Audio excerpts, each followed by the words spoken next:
জয় শ্রী হরি শ্রী বিষ্ণু নারায়ণ। সঙ্গে থাকুন। আজকের বিষয় রাধা অষ্টমীর দিন আপনারা বাড়িতে কিভাবে নিজেরা পুজো করবেন। অনেকেই আছেন যারা মন্দিরে যেতে পারবেন না, তারপর ব্রাহ্মণ এই দিন পাওয়া খুব মুশকিল, ব্রাহ্মণ পাচ্ছেন না, অথচ আপনার বাড়িতেই জোগাড় করে ফেলেছেন সমস্ত কিছু। তাই বলে কি পুজো হবে না? নিজে পুজো করুন। কিভাবে করবেন আমি বলে দিচ্ছি আপনাদেরকে।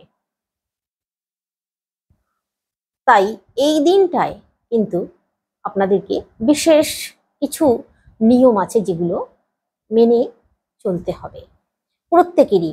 যে ব্রত করবেন তিনি শুধু না, যে যিনি করবেন না, বাড়ির প্রত্যেক সদস্যকে এই রাধা অষ্টমীর দিন কিছু কিছু জিনিস আছে যেগুলো মেনে চলতে হয়। তার মধ্যে আমি কটা জিনিসের কথা বলে দিচ্ছি।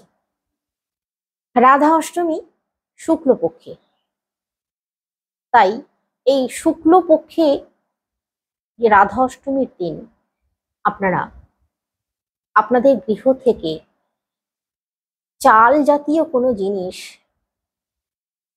সাদা জিনিস সন্ধ্যার পর কাউকে দিবেন না। চাল, চিনি, আটা, ময়দা, নুন, দুধ, দই সন্ধ্যার পরে কাউকে দেবেন না। এমনকি রাধারানীকে যে ভোগ নিবেদন করবেন, যদি আপনারা সাদা জিনিস যেমন পরমান্ন যদি রান্না করেন, সন্ধ্যার পরে কাউকে নিয়ে বাড়িতে পাঠাবেন না। আপনার বাড়িতে বসিয়ে খাওয়াবেন, আর দিনের বেলা ভোগ প্রসাদ কাউকে দেবার থাকলে দিয়ে দেবেন। এই জিনিসটা কিন্তু এই দিন অবশ্যই মেনে চলবেন। রাধা অষ্টমী শ্রীকৃষ্ণের জন্মাষ্টমীর 15 দিন পর পালিত হয়। রাধা অষ্টমী যারা শ্রীকৃষ্ণের জন্মাষ্টমী পালন করবেন, তারা যদি রাধা অষ্টমী পালন না করেন তাহলে কিন্তু মানে অষ্টমী ব্রত পালন করা, জন্মাষ্টমী ব্রত পালন করা যে মাহাত্ম্য সেটা পাওয়া যায় না। জন্মাষ্টমী ব্রত পালন করলে রাধা অষ্টমী ব্রত পালন করতেই হয়। তাই যারা জন্মাষ্টমী ব্রত পালন করেছেন তারা অবশ্যই রাধা অষ্টমী ব্রতটাও পালন করুন, তবেই সম্পূর্ণ পুণ্যফল লাভ করতে পারবেন। এবার আমি আপনাদেরকে বলবো, এই রাধা অষ্টমীর দিনও কিন্তু আপনারা তুলসী পাতা ছিঁড়বেন না। আগের দিন তুলে রাখুন, অথবা বাজার থেকে কিনে নিয়ে আসলে চলবে, সেই তুলসী পাতা দেওয়া চলবে। এই অষ্টমী তিথিতে, এই রাধা অষ্টমীর দিন নখ চুল কাটা, দাড়ি কাটা যাবে না, মাথায় সাবান শ্যাম্পু করা যাবে না। আর যারা বাড়িতে পুজো করবেন ভেবেছেন, যদি কোনো মা ঋতুমতী হয়ে যান তাহলে কিন্তু আর পুজোর কোনো জিনিস ছোঁয়া চলবে না। হয়তো জানতেন না, ঋতুমতী হয়ে গেলেন, তাহলে কিন্তু আপনারা অন্য কাউকে দিয়ে পুজোটা করিয়ে নেবেন, বাড়ির অন্য যে কোনো সদস্যকে দিয়ে পুজোটা করিয়ে নেবেন। আপনি বলে দিন দূর থেকে, তিনি করে দেবেন। কাচাকাচি করা, কোনো সেলাই ফোড়ন করা, যেমন কোনো পুরনো ছেঁড়া জামা কাপড় সেলাই করা, এগুলো এই দিন করবেন না। আর বাড়িতে যদি কোনো ভিক্ষুক আসে তাকে ভিক্ষা অবশ্যই দেবেন, ফিরে যেতে বলবেন না। বাড়িতে যদি গরু চলে আসে, বাড়িতে যদি কুকুর বিড়াল কোনো কিছু আসে, পশু পাখি, তাদেরকে কিছু খেতে দেবেন।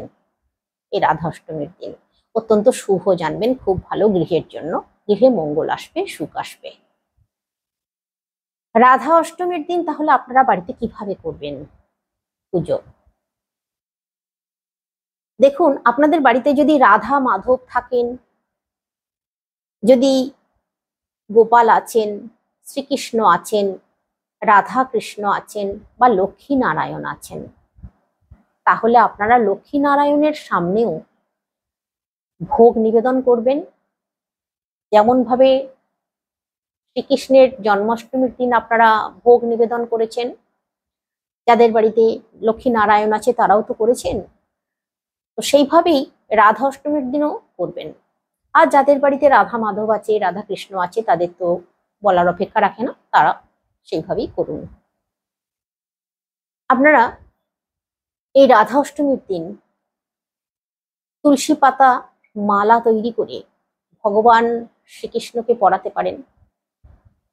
রাধারানীকে তুলসী মালা যদি একসঙ্গে থাকে জোড়া মূর্তি, তাহলে একসঙ্গে তুলসীর মালা পরিয়ে দিতে পারেন। যদি আলাদা থাকে, লক্ষ্মী আলাদা আছে বা রাধা আলাদা আছে, তাহলে তুলসীর মালা লক্ষ্মীকে বা রাধাকে দিতে হবে না, শুধু নারায়ণকে দেবেন। এমনকি রাধার ভোগে বা মা লক্ষ্মীর যে ভোগ দেবেন, নারায়ণের যে ভোগ জন্য যে ভোগটা সাজাবেন তাতে তুলসী পাতা দেবেন, জল যে রাখবেন তাতে তুলসী পাতা দেবেন, কিন্তু মা লক্ষ্মী বা রাধার জন্য যে ভোগটা নিবেদন করবেন তাতে তুলসী পাতা দেওয়ার দরকার নেই। আপনাদেরকে বলবো, অনেকেই জানতে চেয়েছেন যে কিভাবে ভোগ নিবেদন করব, কি ভোগ তৈরি করব। দেখুন, রাধারানী যিনি, তিনিই তো মা লক্ষ্মী। রাধার খুব পছন্দের খাবার কিছু ভাজা জিনিস, যেমন চাল ভাজা, চিড়ে ভাজা, বাদাম ভাজা, কড়াই ভাজা, ছোলা ভাজা মানে বুট ভাজা, মটর, মটরটাকেই তো বুট বলা হয়, তো ওই মটর ছোলা ভাজা, এরকম 5 রকম ভাজা আপনারা ভোগ নিবেদন করবেন। তার সঙ্গে সিমুইয়ের পায়েস ভোগ নিবেদন করবেন। কচুর একটা বিশেষ পদ তৈরি করবেন, কচুর তরকারি হতে পারে, কচুর দই দিয়ে একটা কিছু বানাতে পারেন, সেরকম একটু মিষ্টি মিষ্টি। আর আলু ভাজা তৈরি করতে পারেন, লুচি, এদিন আপনারা তালও দিতে পারেন, কিন্তু মাখন মিশ্রি বা ননি এগুলো দিতে হবে না। রাধারানীর জন্য ভাজা ভুজি আপনারা প্রথম দিতেই হবে। ফল, 5 রকম ফল আপনারা নিবেদন করতে পারেন, যে কোনো 5 রকম ফল, তাতে একটি আতা রাখবেন। আতা ফল রাধারানীর খুব পছন্দের, এমনকি তালের কোনো খাবারও রাধারানীর খুব পছন্দের, তাই আপনারা এদিন তালের বড়া, তালের লুচি তৈরি করে দিতে পারেন। আপনারা এমনি লুচি, সুজি তৈরি করে দিতে পারেন, বা যদি মনে করেন যে হলুদ চাল, চালে হলুদ মাখিয়ে যে চাল ভাজা হয়, ওই ভাজা যদি দিতে পারেন খুব ভালো হয়। তাহলে হলুদ চাল ভাজা যেটা বলা হয়, আপনারা রাধারানীকে ভোগ নিবেদন করুন, উনি সন্তুষ্ট হবেন খুব। এমনকি গোপালও সন্তুষ্ট হবেন, শ্রীকৃষ্ণ নারায়ণও সন্তুষ্ট হবেন। রাধারানী এবং শ্রীকৃষ্ণ বা লক্ষ্মী বা নারায়ণের যদি মূর্তি থাকে, বা রাধারানী শ্রীকৃষ্ণের যদি মূর্তি থাকে, তাহলে আপনারা পঞ্চ গব্য অথবা পঞ্চামৃত তৈরি করে নেবেন। সব থেকে ভালো পঞ্চামৃত তৈরি করে নেওয়া। পঞ্চগব্য গোমাতার জিনিসগুলো দিয়ে তৈরি হয়, যেমন গোবর, গোমূত্র, দুধ, দই, এগুলো দিয়ে পঞ্চগব্য তৈরি হয়। তো পঞ্চগব্য নেওয়ার দরকার নেই, আপনারা পঞ্চামৃত তৈরি করে নেবেন। দুধ, দই, ঘি, মধু, চিনি, এই 5টা জিনিস দিয়ে পঞ্চামৃত তৈরি করে নেবেন। তৈরি করে নিয়ে ভগবানকে অভিষেক করাবেন, রাধারানীকে অভিষেক করাবেন। যে আপনারা জন্মাষ্টমীতে ভগবানকে করেছেন বলে এই রাধা অষ্টমীর দিন ভগবানকে অভিষেক করাবেন না, এমনটা করবেন না, বা নারায়ণকে করাবেন না অভিষেক, এমনটা করবেন না। আপনারা রাধারানীকে, নারায়ণকে বা কৃষ্ণকে বা মা লক্ষ্মীকে অভিষেক করাবেন পঞ্চামৃত দিয়ে। নিজেরাও করতে পারেন, ব্রাহ্মণ দিয়েও করাতে পারেন। যদি ব্রাহ্মণ পুজো করে তাকেও কিন্তু বলবেন অভিষেকটা যেন অবশ্যই করে। পঞ্চামৃত দিয়ে অভিষেক করানোর পর অবশ্যই গঙ্গা জল দিয়ে ভালো করে স্নান করিয়ে নেবেন। তারপর শুকনো কাপড় দিয়ে সুন্দর করে মুছে সিংহাসনে তুলবেন, বা যদি চৌকি পেতেছেন চৌকিতে তুলবেন, আপনার ঠাকুরের স্থানে তুলবেন। আপনারা শুধু সরাসরি আবার চৌকির ওপরে তুলে দেবেন না, চৌকির ওপরে একটা হলুদ রঙের বস্ত্র পাতবেন, তার উপরে রাধা কৃষ্ণকে বা লক্ষ্মীনারায়ণকে তুলবেন। তারপর পুজো অর্চনা করবেন। পুজো করবেন, গাঁদা ফুল অবশ্যই নেবেন। গাঁদা ফুল, সাদা ফুল নেবেন। রজনীগন্ধা ফুলের মালা তৈরি করে বা কিনে নিয়ে এসে রাধা রানীকে পরাতে পারেন, শ্রীকৃষ্ণকে পরাতে পারেন। খুব সুন্দর করে মালা পরিয়ে সাজিয়ে দিতে পারেন। যদি পিকচার থাকে, পিকচারেও আপনারা সুন্দর করে মালা দিয়ে সাজিয়ে দিতে পারেন। গাঁদা ফুল অবশ্যই নেবেন, সাদা ফুল তো নেবেনই, তার সঙ্গে একটি বিশেষ ফুল, লাল পদ্ম ফুল একটি নিতেই হবে। লাল পদ্ম ফুল ছাড়া রাধা রানীর পুজো অসম্পূর্ণ থেকে যাবে। তাই লাল পদ্ম ফুল রাধা রানীর শ্রীচরণে অবশ্যই অর্পণ করবেন এই দিন। আর ওই যে বিশেষ ফলটি বললাম আতা, ওইটি অন্য যে কোনো ফল নেবেন তার সঙ্গে আতা ফলটিও রাধারানীকে নিবেদন করবেন এই দিন। মধ্যাহ্নর সময় রাধারানীর জন্ম হয়েছিল। শ্রীকৃষ্ণের জন্ম যেমন মধ্যরাত্রে, রাধারানীর জন্ম মধ্যাহ্নে মানে দুপুর বেলা 12টায়।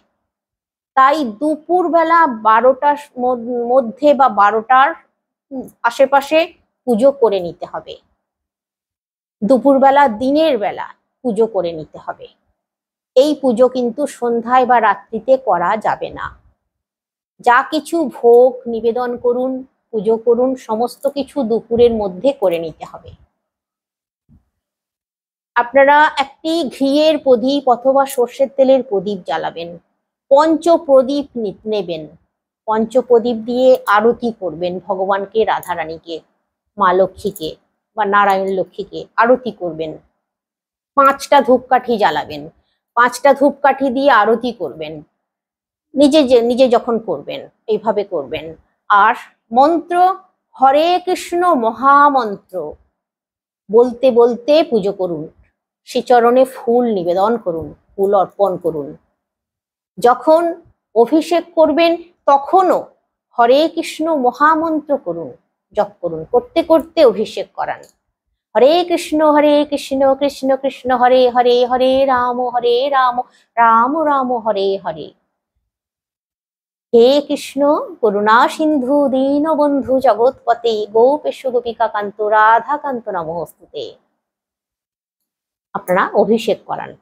তারপর হরে কৃষ্ণ মহামন্ত্র করতে করবেন, জপ করতে করতে, বলতে বলতে, উচ্চারণ করতে করতে শ্রীচরণে ফুল নিবেদন করে দিন। প্রসাদ নিবেদন করুন। প্রসাদে একটি করে ফুল চন্দন লাগিয়ে প্রসাদে দেবেন। আর বলবেন হাত জড়ো করে, আমি এই সামান্য অর্ঘ্য তোমাকে নিবেদন করেছি মা, প্রভু গ্রহণ করো তোমরা। এভাবে আপনারা ভোগ নিবেদন করবেন। ভোগের মধ্যে ফুল দেবেন, যে জল দেবেন সেই জলের মধ্যেও ফুল দেবেন। ফুল আপনারা শ্রীচরণে যে দেবেন, প্রতিটা ফুল চন্দন লাগিয়ে শ্রীচরণে দেবেন। এইভাবে আপনারা নিজেরা পুজো করুন, নিষ্ঠার সঙ্গে ভক্তির সঙ্গে করুন। আর যদি রাধা রানীর 108 নাম শ্রবণ করতে পারেন অথবা আপনারা নিজেরা পাঠ করতে পারেন, নিজেরা পাঠ করবেন, নিজে পড়বেন, নিজে কানে শুনবেন, সেইভাবেও পাঠ করাই সব থেকে ভালো। নিজে পড়তে হয়, নিজে কানে শুনতে হয়, আরো 5 জনকে শোনাতে হয়। গৃহের মধ্যেও প্রতিটা সদস্য যেন রাধারানীর এই 108 নাম শ্রবণ করে। এই দিন 108 নাম এই দুপুর বেলা, এই মধ্যাহ্নে শ্রবণ করা কানে অত্যন্ত শুভ। গৃহে সুখ শান্তি বজায় থাকে, অর্থ টানাটানি সম্পূর্ণ কেটে যায়, অর্থ কষ্ট দূর হয়ে যায়, গরিবি চলে যায়, সমস্ত ভয় বাধা টেনশন মুক্ত হওয়া যায়। রাধা রানীর এই 108 শতনাম আপনারা কানে শুনুন অথবা নিজেরা পাঠ করুন, শুনুন। আজকাল তো ফোন চালালেই ফোনের মধ্যেও শোনা যায়। আমি পরের ভিডিওতে রাধা রানীর 108 শতনাম পাঠ করে শোনাবো। আমাকে অনেকেই অনুরোধ করেছেন, আমি তাদের অনুরোধ রাখার চেষ্টা করছি। শুধু তো বললেই আর পাঠ করে শোনানো যায় না, তার জন্য একটু প্রস্তুতি চাই। তাই প্রস্তুতি নিচ্ছি। আমি আপনাদেরকে রাধাষ্টমীর আগেই আমি ভিডিও আপনাদের কাছে পৌঁছে দেব। তো এইভাবে আপনারা নিজেরা পুজো করুন।